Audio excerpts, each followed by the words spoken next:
আলহামদুলিল্লাহ আল্লাহ রাব্বুল ইজ্জতের দরবারে অসংখ্য শুকরিয়া এবং সুজুদ যে রব্বে কায়নাত আমাদেরকে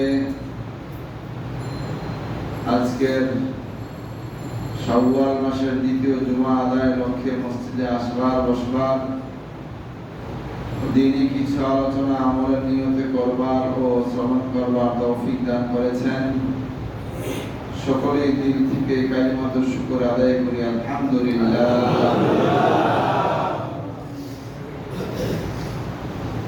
রব্বুল আলামিন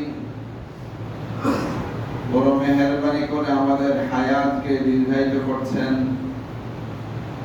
সুস্থতাকে দিয়ে রেখেছেন পরীক্ষা স্বরূপ। রব্বুল আলামিনের পরীক্ষায় যেন আমরা সকলে উত্তীর্ণ হতে পারি, আল্লাহ আমাদের তৌফিক দান করেন। আমিন। সুস্থতা মানুষের জন্য একটা পরীক্ষা। এই কারণেই এই সুস্থ থাকা অবস্থায় সে কি আল্লাহ তাআলার নাফরমানি করে না আল্লাহ তাআলাকে মেনে চলে, রব্বুল আলামিন এমন একটা পরীক্ষা তাকে ছুড়ে ফেলেছেন। যদি রব্বুল আলামিনের আদেশ মেনে আল্লাহ তাআলার হুকুমকে যথাযথ পালন করা যায়, তাহলে সে সুস্থতার পরীক্ষায় উত্তীর্ণ হবে। আর যদি এই সুস্থতাকে সে নিজের মতো করে কাজে লাগানোর চেষ্টা করে, আল্লাহ তাআলার কৃতজ্ঞতা প্রকাশ করার জন্য মনোযোগী না হয়, তাহলে রব্বুল আলামিনের সুস্থতার এই পরীক্ষায় উত্তীর্ণ হতে পারবে না। এমনি ভাবে রব্বুল আলামিন কখনো কখনো সুস্থতার পরে অসুস্থতা দিয়ে থাকেন।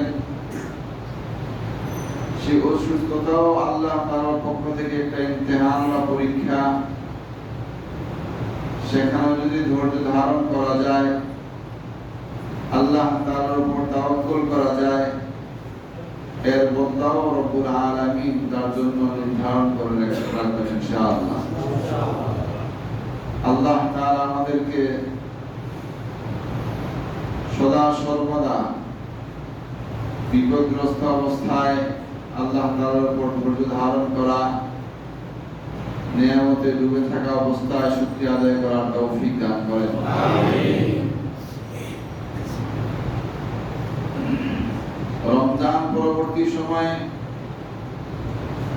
আমাদের সামনে অনেকগুলো কাজ, অনেকগুলো আমল চলে আসে। লম্বা একটা মাস, দীর্ঘ 30 দিন 29 দিন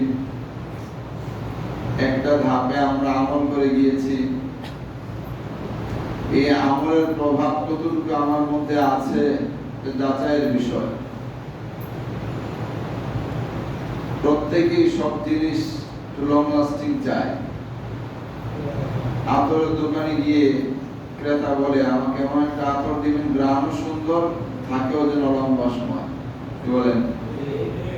কাপড়ের দোকানে গিয়ে বলা হয়, আমাকে এমন কালার দিবেন যে কালারটা টিকসই হয়, উঠেও যেন না যায়, জ্বলেও যেন না যায়। এটা সবাই চায়, কিন্তু প্রত্যেকটা আমলের কিছু রং আছে।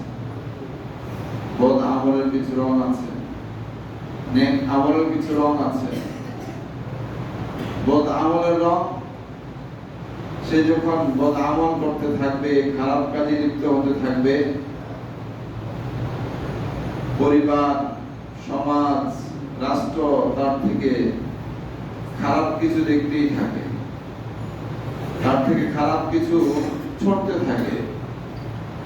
মানুষ একটা সময় গিয়ে তার কাছে আর ভালো কিছু আশা করে না, কারণ জানে ওর মতো মানুষ ভালো কাজ করবে না। কেন করবে না? বিগত 3 বছর যাবত তাকে দেখছি, তার কাছ থেকে ভালো কাজ কখনো দেখিনি। হ্যাঁ, বিগত 5 বছর যাবত তাকে চিনি, কখনো ভালো কাজ করতে দেখি নাই। এর বিপরীতে আরেকটা মানুষ এমন, তার সাথে আমার 10 বছরের পরিচয়, কখনো তার থেকে খারাপ কাজ হতে দেখিনি। কি বলেন? তার ব্যাপারে কেউ যদি একটা খারাপ সংবাদও দেয়, সে এমন খারাপ কাজের সাথে জড়িত আছে, এমন অন্যায় করেছে, বলা হবে যে না ভাই, এটা বিশ্বাসযোগ্য না। কেন? আমি তাকে 10 বছর থেকে চিনি, এর ভিতরে এইরকম খারাপ কাজ কখনো সে করে নাই, অন্য খারাপ কাজের সাথেও তাকে আমি জড়িত হতে দেখি নাই। তাহলে এই যে 10 বছরের পরিচয়ের রেজাল্ট কি? রেজাল্ট হলো তার উপর একটা ভালো আস্থা, তার উপর একটা ভালো আস্থা। আবার 3 বছরের পরিচয়ের রেজাল্ট কি? খারাপ, অনীহা, না হয়তো ভালো কাজ করতেই পারে। ঠিক রমজান মাস, এই মাস যে আসলো আমাদের থেকে চলে গেল, এটা একটা প্রভাব দুনিয়াতে রেখে গিয়েছে। যেমন স্বাভাবিকভাবে অন্য মাসের তুলনায় পুরা রমজান মাসে আমাদের কোরআন তেলাওয়াত বেশি হয়েছে। কি বলেন? পুরা রমজান মাসে অন্য মাসের তুলনায় জিকির আজকার বেশি হয়েছে। সুবহানাল্লাহ, আলহামদুলিল্লাহ, লা ইলাহা ইল্লাল্লাহ, আল্লাহু আকবার, তাসবিহাত গুলো বেশি আদায় হয়েছে। বরং এমনটা আমাদের কাছে অনেকে সংবাদ দিয়েছে, হুজুর কালিমে তয়্যিবার খতম করা হয়েছে, দোয়া ইউনূসের খতম করা হয়েছে, দুরূদের খতম করা হয়েছে, সূরা এত হাজারবার পড়া হয়েছে। এই কথাগুলো সুস্পষ্ট প্রমাণ বহন করে এই মাসটা সবাই একটা টার্গেটে ছিল যে অন্যদের তুলনায় আমার নেক আমল কিভাবে বেশি হয়। কি বলেন? অন্যদের তুলনায় আমার নেক আমল কিভাবে বেশি হয়। সবাই প্রত্যেকের আপন আপন জায়গায় থেকে থেকে মেহনত করেছে। কিন্তু ভাই, এই মেহনতটা যদি চলমান না থাকে, এই মেহনতের ধারাবাহিকতা যদি অব্যাহত না থাকে, তাহলে এর থেকে ভালো রেজাল্ট খুব একটা আশা করা যায় না। হ্যাঁ, যত সময় এই আমলের সাথে জড়িত ছিলেন তত সময় তো ভালো ছিলেন, কিন্তু যখন এই আমল থেকে নিচে নেমে গেলেন তখন তো আর ভালোটা রইল না। কি বলেন? মনে করেন এখান থেকে আমরা 300 ফিট রোডটা দেখি না, দেখি? যদি আরেকটু উপরে ওঠা হয়, আরেকটু উপরে ওঠা হয়, 10 তলা ভবন বরাবর উপরে ওঠা হয়, তখন 300 ফিটও দেখা যাবে, বিমান ল্যান্ড করতেছে এটাও দেখা যাবে। কি বলেন? এই দেখাটার মধ্যে একটা সৌন্দর্যতা আছে, একটা মজা আছে। দেখবে নিচে দিয়ে ট্রেন যেতেছে, উপর দিয়ে বিমান নামতেছে, ওদিক দিয়ে 300 ফিটে গাড়ি চলতেছে, এদিক দিয়ে আবার আরেক রোডের উপরে গাড়ি চলতেছে, এলিভেটেড নাকি চলছে।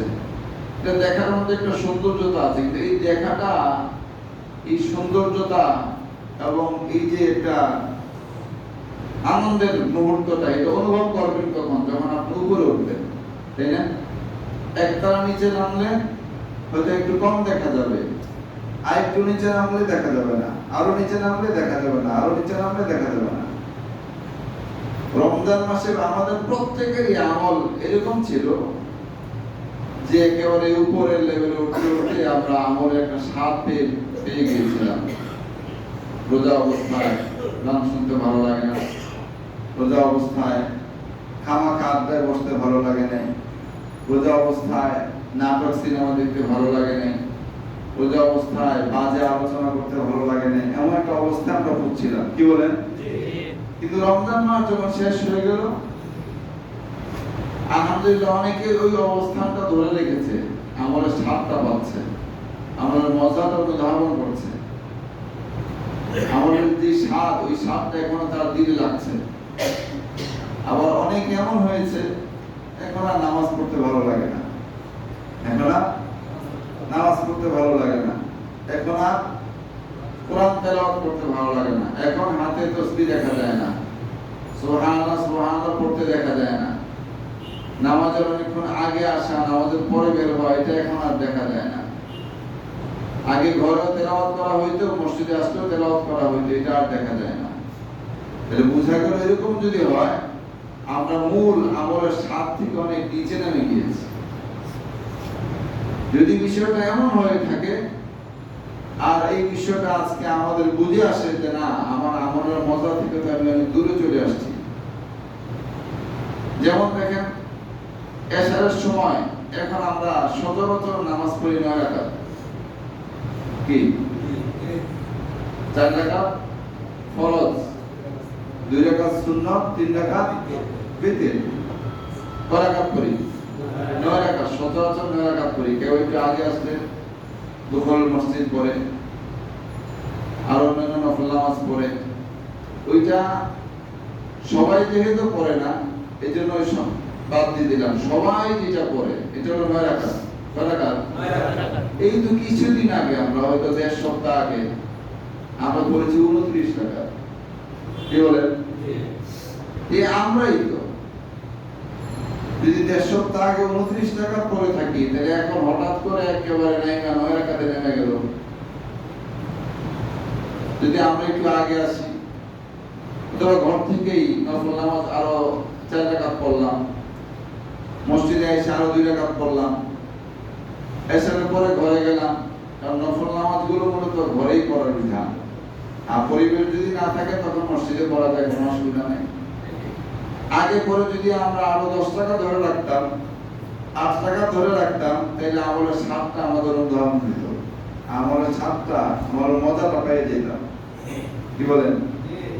এই জন্য আমাদের আয়েশা রাদিয়াল্লাহু তাআলা আনহা যে কথা সুস্পষ্ট বলেছেন যে নবী আলাইহিস সালাতু ওয়াস সালাম রমজান এবং রমজানের বাইরে তিনি 8 রাকাত নামাজ আদায় করতেন।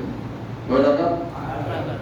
এই 8 রাকাত এটা হলো তাহাজ্জুদের নামাজ। কিসের নামাজ?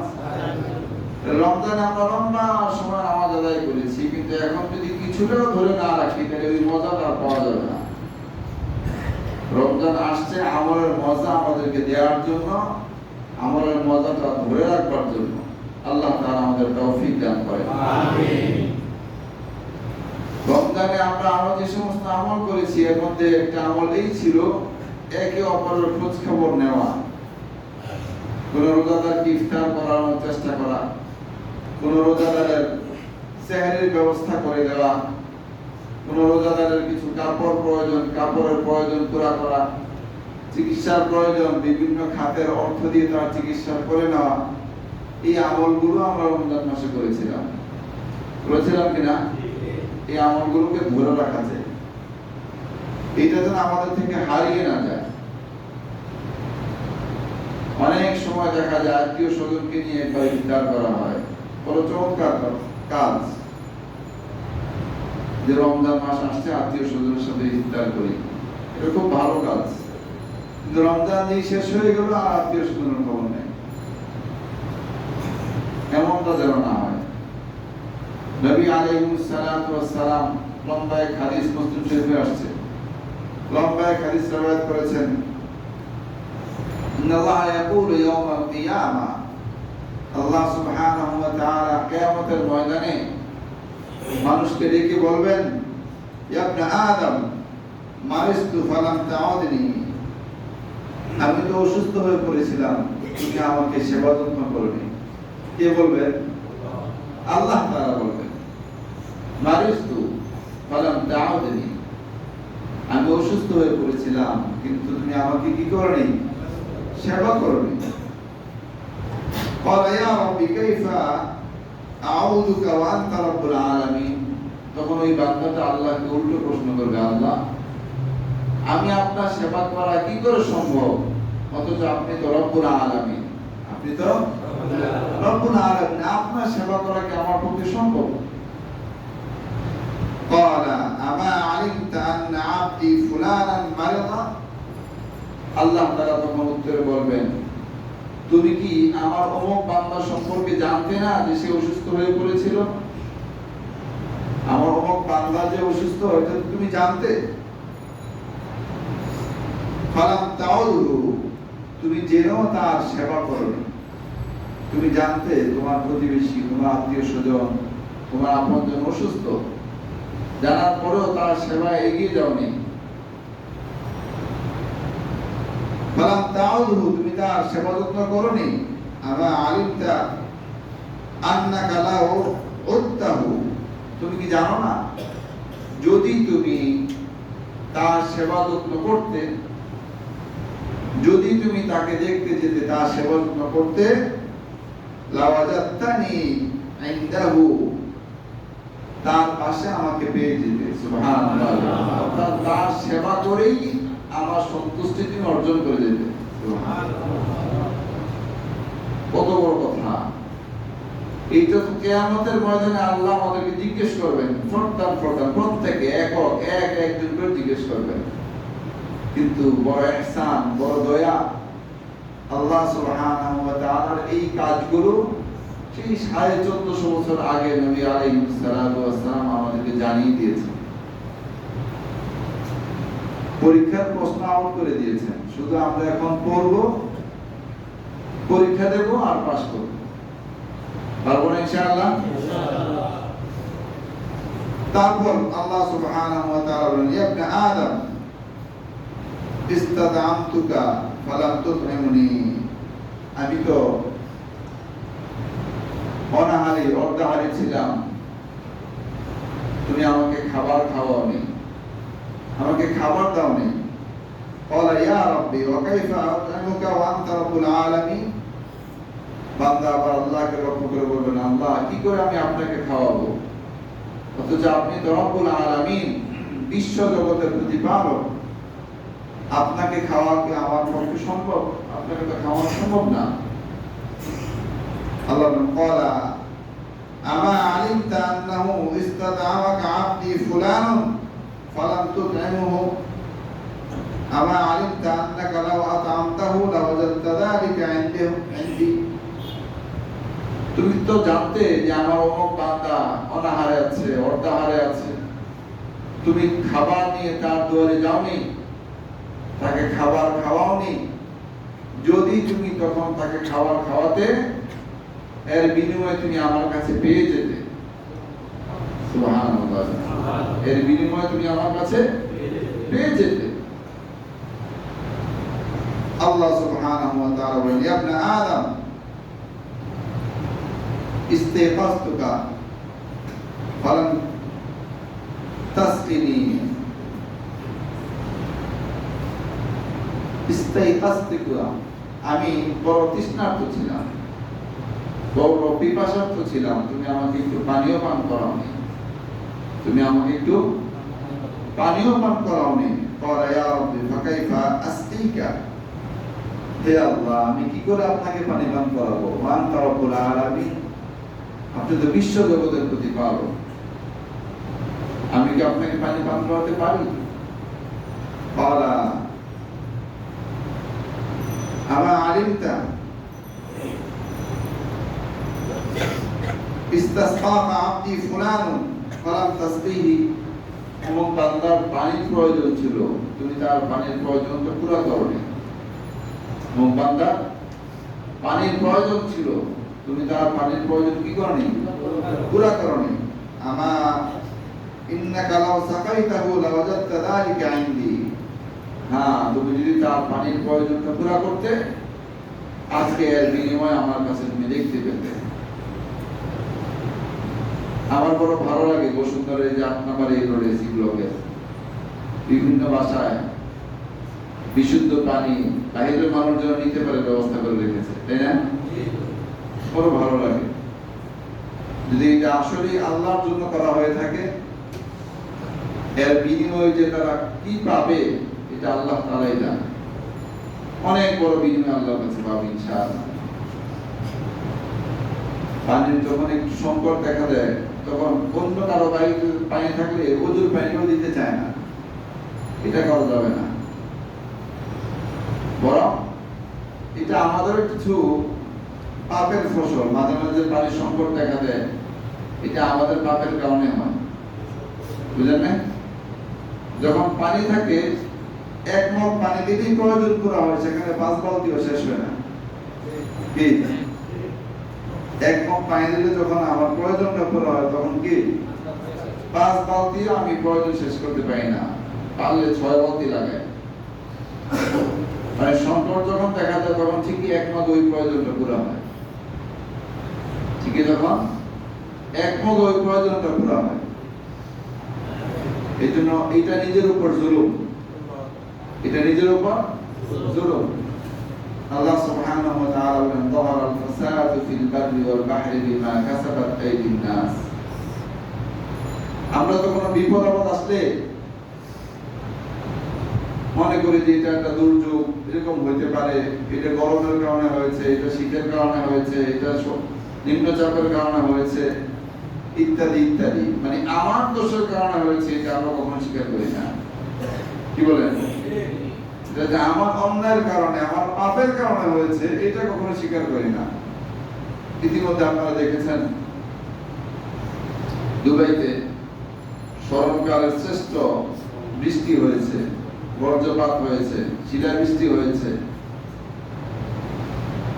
যেহেতু ওখানে মরুর দেশ, পানি নিষ্কাশনের সুন্দর রাস্তা নেই, বিরাট বহুল বাড়ি ঘর সব এখন নিস্তালা পানি, বিমানবন্দরগুলোতে পানি। আমাদের যে হাফেজ সাহেব জুমা পড়িয়ে তারাবি পড়িয়েছেন, উনি এখন উমরা সফরে আছেন। আমার সাথে কথা হলো, বললো যে আমরা দুবাই হয়ে গিয়েছি। দুবাই এয়ারপোর্টে উনি 19 ঘন্টা ছিল, বের হওয়া যায় না, প্লেন ওঠার কোনো সিস্টেম নেই, 19 ঘন্টা সেখানে। ইমিগ্রেশন সহ পুরা এয়ারপোর্টে পানি। এইটা হলো জুলুম, অন্যায়ের কারণে হয়েছে। কিসের কারণে হয়েছে? পর্যটন খাতকে আরো উন্নত করার জন্য ওখানে অনেক বড় হিন্দুদের কি করা হয়েছে? মন্দির বানানো হয়েছে, পর্যটন খাতকে ব্যাপক করার জন্য। বরকত তো ফায়সালা হয় আল্লাহর কাছে। কার কাছে? আল্লাহর কাছে। আপনি অন্যায় করে বরকত নেবেন, হইতেই পারে না। অন্ধকার আর আলো কখনো এক না, অন্ধকার আর কখনো এক না। আল্লাহ সুবহানাহু ওয়া তাআলা যে পরিমাণে বারাকাত তাদেরকে দিয়েছেন, হালাল পথে, সত্য পথে, তাওহীদের পথে থাকলে এই বারাকা বাড়তেই থাকতো। কিন্তু বরকত বেশি নেওয়ার জন্য যখন অন্যায় দিকে পা বাড়াবে, আল্লাহর পক্ষ থেকে শাস্তি আসবে, এটা তারা ভোগ করতেই হবে। এটাকে যেই খাতেই নেওয়া হোক, যেই কথা বলেই হালকা করা হোক, মূল কথা এইটাই, আল্লাহ তাআলার সাথে নাফরমানি করা হয়েছে। আল্লাহ তাআলা এখন একটু টুকা দিয়ে পরীক্ষা করতেছে। রব্বুল আলামিনের কাছে আরো বড় বড় শাস্তি আছে। কোরআনে কারিমে আমরা এই সংবাদ পেয়েছি। কি বলেন? বাতাস দিয়ে পুরো এক জাতিকে ধ্বংস করে দিয়েছে, আওয়াজ দিয়ে পুরো এক জাতিকে ধ্বংস করে দিয়েছে, পানি দিয়ে পুরো এক জাতিকে ধ্বংস করে দিয়েছে, মাটি উল্টে পুরো এক জাতিকে ধ্বংস করে দিয়েছে। এখনো বিভিন্ন জায়গায় দেখা যায় আগুনের দাবানল জ্বলে পুরা জঙ্গল কি জঙ্গল, এরিয়া কি এরিয়া জ্বলে যাচ্ছে। আল্লাহ তাআলা যত বড়, আল্লাহ শাস্তিও তত বড়। এই জন্য গুনাহ করে আল্লাহকে খেপানো যাবে না। কি বলেন? মানুষ অনেক বড় গুনাহ করেও যদি আল্লাহর কাছে তাওবা করে, ইস্তেগফার করে, আল্লাহ তাআলা তাকে মাফ করে দেন এবং তাকে আপন বানায় নেন। বলছিলাম রমজানে যত গুণ আমাদের মধ্যে ছিল, রমজান মাসের পবিত্রতা অর্জনের জন্য, পবিত্রতা রক্ষার জন্য আমরা যত যত নেক আমলগুলো করেছি, এই নেক আমলগুলো যেন এখন আমাদের মধ্যে পাওয়া যায়। এই জন্যই তো রমজান পরবর্তী 6টা রোজার কথা বলা হয়েছে, তাই না? রমজান মাস শেষ করেই যেন একেবারে হাত পা গোছায় বসে না থাকো, রোজার অভ্যাসটা ধরে রাখো, রোজার অভ্যাসটা ধরে রাখো। من صام رمضان ثم أتبع 6 من شوال كان له كصيام الدهر كله। রমজান মাসে রোজা রাখা হয়েছে, রমজান মাসের পরে আবার 6টা রোজা রাখা হয়েছে শাওয়াল মাসে, তো পুরা বছর রোজা রাখার নেকি আল্লাহ তাকে দান করবেন। সুবহানাল্লাহ। নবী আলাইহিস সালাতু ওয়াস সালামের সুন্নাহ যে প্রত্যেক চাঁদের রজনী যেগুলো আছে, প্রত্যেক 4 মাসের 13, 14, 15 পূর্ণিমার এই 3 রাত, এই 3 দিন 13, 14, 15 এই 3 দিন প্রত্যেক আরবি মাসে রোজা রাখতেন, সোমবার বৃহস্পতিবার রোজা রাখতেন। আমরা যদি চাই রমজান মাসের এই আমলগুলো ধরে রাখতে, প্রতি সপ্তাহে আমাদের সুযোগ আছে, প্রতি মাসে আমাদের সুযোগ আছে। আল্লাহ তাআলা আমাদেরকে এই কথাগুলো বুঝে আমল করার তৌফিক দান করেন। আমিন। আরেকটা বিষয়, আমাদের মধ্যে সৌহার্দ্যতা, যেটা সুন্দর আচরণ, আখলাক, এটার অনেক ক্ষেত্রে অনেক অভাব পাওয়া যায়, অনেক অভাব পাওয়া যায়। নবী আলাইহিস সালাতু ওয়াস সালামের ইরশাদ, কেউ যদি কারোর সাথে হাসি মুখে কথা বলে, এইটাও সাদাকা। কেউ যদি রাস্তা থেকে একটা কষ্টদায়ক বস্তু সরায় ফেলে, এইটাও সাদাকা। কেউ যদি আপনজনের কোনো প্রয়োজন পুরা করে, এইটাও সাদাকা। সাদাকা মানে উত্তম কাজ, আল্লাহ তাআলার সন্তুষ্টি পাওয়ার একটা আমল। সাদাকা এটা ব্যাপক অর্থ। এভাবে সমাজের প্রত্যেকটা মানুষ যেন নেক কাজ করতে পারে, গুনাহ থেকে বাঁচতে পারে এবং নেকের অভ্যাসগুলো যেন ধরে রাখতে পারে, আল্লাহ তাআলার সাথে যেন কোনো দিক থেকে কোনো রকমের শিরকের সম্পর্ক না থাকে, বরং তাওহীদের বিষয়গুলো পরস্পর আলোচনা করা, দ্বীনদারের বিষয়গুলোকে আলোচনা করা।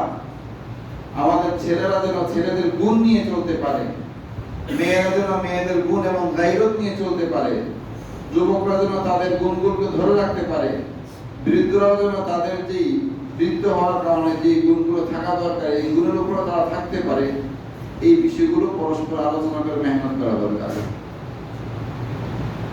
এমন এক ফিতনার সময় আমরা আছি, এমন এক ফিতনার সময় আছি, কেউ অন্যায় করবে, এইটা যদি আপনি বলতে যান, এটা আপনার দোষ। ইদানিং সময় টিভির একটা প্রতিবেদনে দেখলাম, এক মেয়ে হয়তো শর্ট জামা পরে যাচ্ছে, একজন মুরব্বী সাইকেল দিয়ে যাচ্ছে, দাঁড়া করাইলো। সে ভালোভাবে বললো যে তোমার পোশাকটা ভালো লাগতেছে না, এইটা অন্যায় হয়ে গেছে। একজন মুরব্বী তার মেয়ের বয়সের একটা মেয়েকে ডাক দিয়ে কথা কেন বললো, এটা অন্যায়। এটাও কি? এর পক্ষে সাফাই দেওয়ার জন্য অনেক মিডিয়া কিন্তু তার পিছনে আছে। এটা কেন হইল? এটা আমার আপনার অলসতার কারণে হয়েছে। আগে থেকে যদি আমরা সচেতন থাকতাম, এই বিষয়ে অ্যালার্ট থাকতাম, আমি এই ধরনের গাফলতি আমার পরিবারের মধ্যে ঢুকতে না দিতাম, আপনি আপনার পরিবারের মধ্যে এরকম গাফলতি ঢুকতে না দিতেন, তাহলে সমাজটা এত নিচে নামতো না। একজনের পক্ষে সমাজ সংশোধন করা কখনোই সম্ভব না। সম্ভব? কখনোই সম্ভব না। আমরা প্রত্যেকেই সিদ্ধান্ত নেই যে আমি আমার পুরো ফ্যামিলিটাকে গোছানোর চেষ্টা করব। আপনি আপনার পুরো ফ্যামিলিটাকে গোছানোর চেষ্টা করেন, চেষ্টাটা আপনার দায়িত্ব, বাকিটা আল্লাহ তাআলার হাতে। কিন্তু চেষ্টার মধ্যে যদি গাফলতি থাকে, এই জন্য দায়ী আমাকে আপনাকে দিতে হবে। কথা বুঝে আসছে? হেদায়েত আমার হাতেও নাই, আপনার হাতেও নাই। এমনকি কোন নবীর হাতেও হেদায়েত ছিল না। কোরআনে কারীমে আল্লাহ তাআলা বলেন, ইন্নাকা লা তাহদি মান আহবাবতা ওয়ালাকিন্নাল্লাহ ইয়াহদি মান ইয়াশা। হে নবী, আপনি যাকে পছন্দ করেন তাকে হেদায়েত দিয়ে দিতে পারবেন না, বরং হেদায়েত আমার হাতে। আমি যাকে চাই হেদায়েত দান করব, আমি যাকে চাই হেদায়েত দান করব। নবী আলাইহিস সালাতু ওয়াস সালামের চাচা লম্বা সময় তদারকি করেছেন, কিন্তু ঈমান আনেন নাই। আর হযরত ওমর রাদিয়াল্লাহু তাআলা আনহু নবী আলাইহিস সালাতু ওয়াস সালাম কল্যাণের জন্য উন্মুক্ত তরবারি নিয়ে গিয়েও ঈমান এনেছেন। তাহলে হেদায়েত কার হাতে? আল্লাহ তাআলার হাতে। বাকি আমার আপনার জবাবদিহিতার যে জায়গা, সেটা হলো চেষ্টা। চেষ্টার মধ্যে যদি কম থাকে, তাইলে আল্লাহ আমাকে আপনাকে পাকড়াও করবে। আর চেষ্টার মধ্যে যদি আমার কমতি না থাকে, তাহলে আল্লাহর পাকড়াও থেকে বেঁচে যাব। এজন্য প্রত্যেকের প্রতি উদারত আহ্বান থাকবে, নিজের ফ্যামিলিকে, নিজের বাচ্চাকে, নিজের বিবিকে একটু সময় দেওয়ার চেষ্টা করেন। এক মোবাইল আইসা না বিবিকে সময় দেওয়া হয়, না বাচ্চাকে সময় দেওয়া হয়। বাইরে থাকা হয় লম্বা সময়, ব্যবসার কাজে, চাকরির কাজে, বিভিন্ন প্রয়োজনে। ঘরে আসার পরে আবার মোবাইল নিয়ে ব্যস্ত। কি বলেন? আপনি আপনার বাচ্চাটাকে সময় দিবেন কখন? আপনার বিবিকে সময় দিবেন কখন? তাদেরকে আপনি একটা জিনিস বুঝাবেন কিভাবে? আপনার ফিকিরটা তাদের দিকে যাবে কিভাবে? প্রিয় মুসলিম, মূল বিষয় হলো আগে আমি আমাকে গোছানোর চেষ্টা করি এবং আমার পরিবারকেও গোছানোর চেষ্টা করি, তাহলে দেখবেন সমাজ ব্যবস্থা সুন্দর হবে ইনশাআল্লাহ। পারবো তো ইনশাআল্লাহ? আল্লাহ সুবহানাহু ওয়া তাআলা আমাদের সকলকে আলোচ্য এই বিষয়গুলো বুঝে আমল করবার তৌফিক দান করেন।